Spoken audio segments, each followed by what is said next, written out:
আসসালামু আলাইকুম। আমি রাজিয়া খানস ফ্যামিলির রান্নাঘর থেকে সবাইকে স্বাগতম আমার রান্নাঘরে। আজকে আমি খুব ছোট্ট একটা ক্লিপ ভিডিও নিয়ে হাজির হয়েছি, গজার মাছের ভিডিও নিয়ে।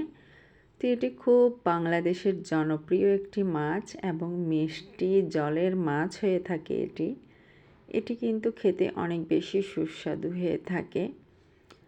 তো এই মাছটা রান্না করার জন্য কিন্তু খুব বেশি ভিন্নভাবে নয়, আপনি যদি খুব সুন্দরভাবে ভেজে আপনার নিজের মতন করে যদি খুব সুন্দর করে কষিয়ে রান্না করেন, তাহলে কিন্তু মাছটা খেতে খুব সুন্দর একটা টেস্ট আসে।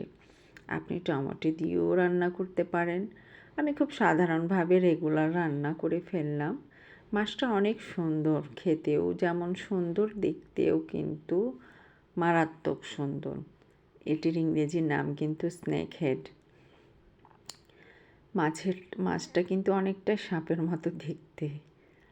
এই টাইপের মাছগুলো আগে আমি কিন্তু দেখে অনেকটাই ভয় পাইতাম আর কি।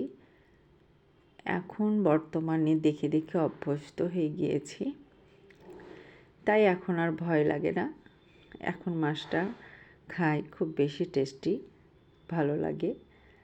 তবে আপনারা কেমনভাবে রান্না করেন বা আপনাদের এলাকায় এই মাছটা কী নামে পরিচিত, অবশ্যই আমাকে একটু জানাবেন। আপনাদের কমেন্টের আশায় থাকি আমি সব সময় আপনাদের পাশেই থাকি এবং আপনারাও আমার পাশে থাকেন, এই আশা নিয়েই কিন্তু আমি প্রতিনিয়ত চলে আসি আপনাদের মাঝে। আজকেও ঠিক তেমনি খুব বেশি কথা না বলে খুব ছোট্ট একটা ক্লিপ ভিডিও তৈরি করে ফেললাম, জাস্ট একটু দেখা করার উদ্দেশ্য আপনাদের সাথে। কে কেমন আছেন বা কী করছেন, এই জন্য আশা করি সকলেই ভালো আছেন, সুস্থ আছেন, সকলেই নিজের লাইফটাকে অনেক এনজয় করছেন। আল্লাহ হাফেজ।